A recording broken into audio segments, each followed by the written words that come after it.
Ladies and gentlemen, please put your hands together for David Nichol, Terrell Rothery and Jason Momoa.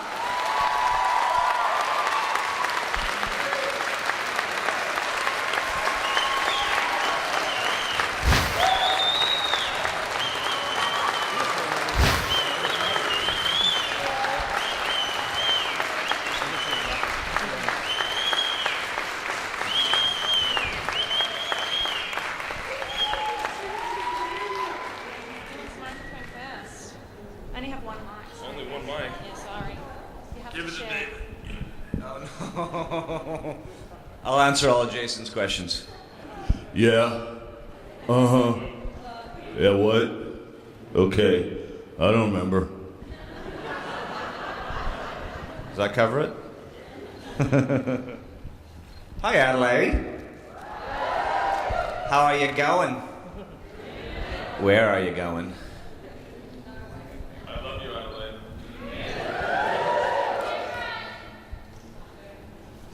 So, who has questions?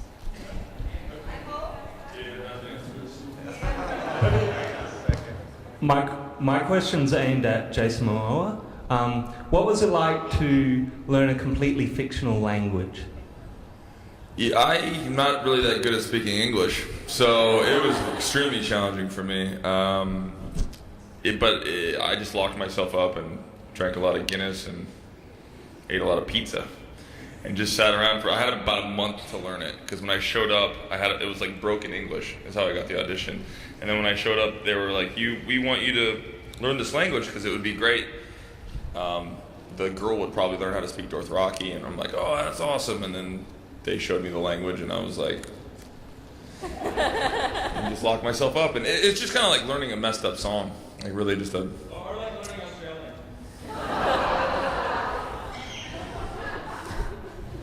But yeah, it was challenging, but I mean that was the best part. It was fun to play a character like that. So. Okay, next question's here. My question's for Jason as well. Over here. Sorry. I wanted to ask you about your role on David Hewlett's recent movie, Debugged. I believe you were on that. Yeah. Can you tell us anything about it? Yeah, don't do favors for friends. No, it's amazing. David wrote a phenomenal script that is very David, and I couldn't even wrap my head around it. But it's great because he just absolutely trusts someone, and I love him, even though I don't. It's just like this.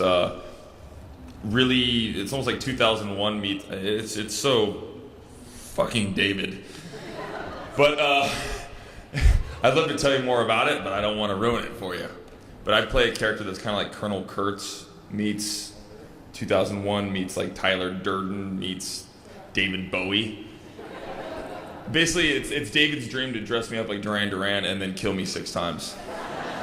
And I play a computer. I'll say robot because he didn't want me to say robot, but I play a robot.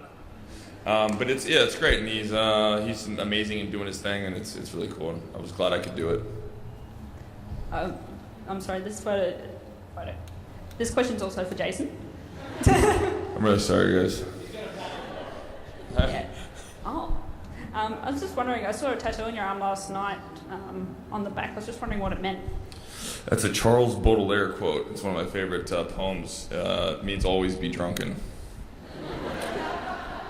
With wine, with poetry, with virtue, with life. Always be happy. It's on my cheers on the, so you can see it when we're doing that. Okay. Question over here? My question is surprisingly for Jason. Out of Khal Drogo, Ronan Dex, and your character on Baywatch, sorry, I did struggle through the seasons out of commitment for you. What was your favorite? Oh, gee, Baywatch was my favorite. It was just amazing. Fucking Baywatch. You're lucky you're hot. Sorry.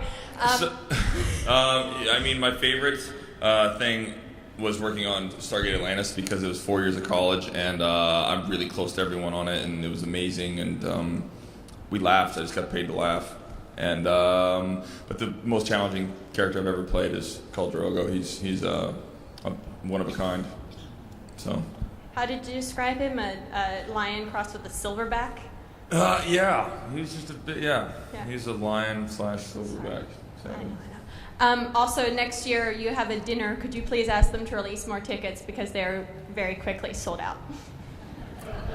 You hear that, Adelaide people? More tickets.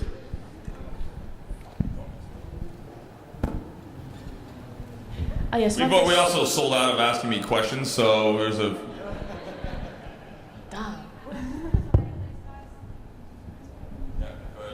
My question is to Mr. Michael. Yeah, don't you feel special? Thank you. Actually, all three of you, welcome to Australia and Adelaide, and I hope you have a lovely time. It means always be drunk. So that's what it means. I like that one. My question is, now your bio says you're from Czechoslovakia originally, live in Canada. It's in two parts. First off, when you're asked to do lines in Czech in roles like Stargate Atlantis, does it ever say, just say something in Czech? And secondly, when you are required to say something in Czechoslovakian, are you ever tempted to go off script and say something absolutely silly like, the parrot is dead, my hovercraft is full of eels, or something equally random? That's exactly what happens, yes. It's exactly what happens. Yes, you're correct. There's no such language as Czechoslovakian. It's Czech. I am Czech. I was born there. At the time, it was Czechoslovakia. It's now the Czech Republic. I was back there in the 90s running a theater company. That's where the Czech sort of got fluent. When I was originally cast, they were looking for a Russian scientist. I still have the audition side. It was called Karpov, was the original character. When they cast me and they found out that I spoke Czech, they changed the name to Zelenka, and that's which means Dr. Green in Czech. And the translations I ended up doing most myself. There was one episode called Letters from Pegasus, where I'm describing the city going up.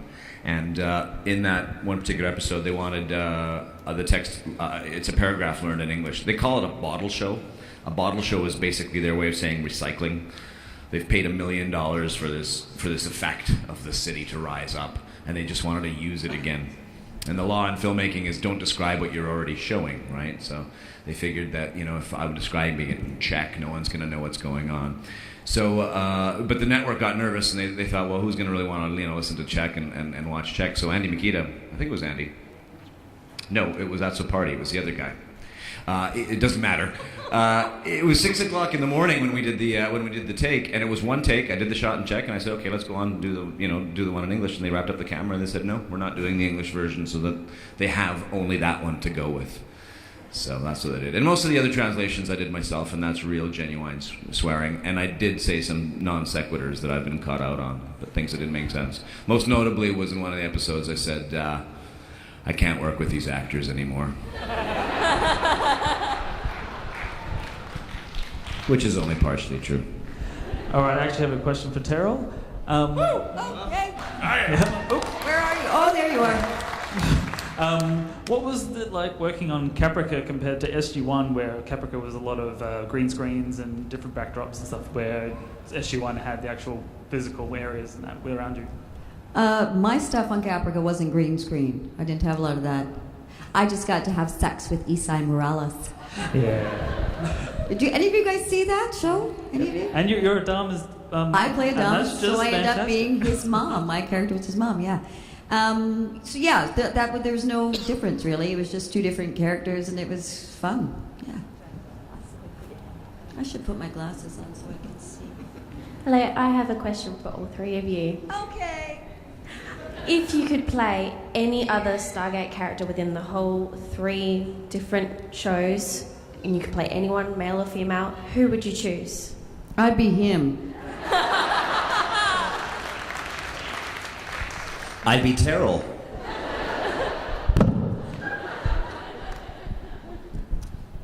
I was the greatest. I wouldn't play anything else.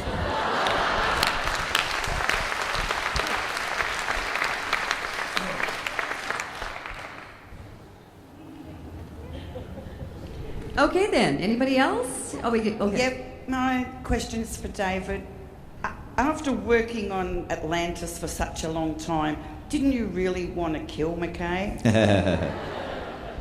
That's the reason why you're not seeing him here today. It's the way that the characters were written. I think it would have been a different show if we were friends or if we got along. I think it's better that it's written that he was an onerous boss. I think people can relate to that more often. So, it wasn't like that in the real experience. Although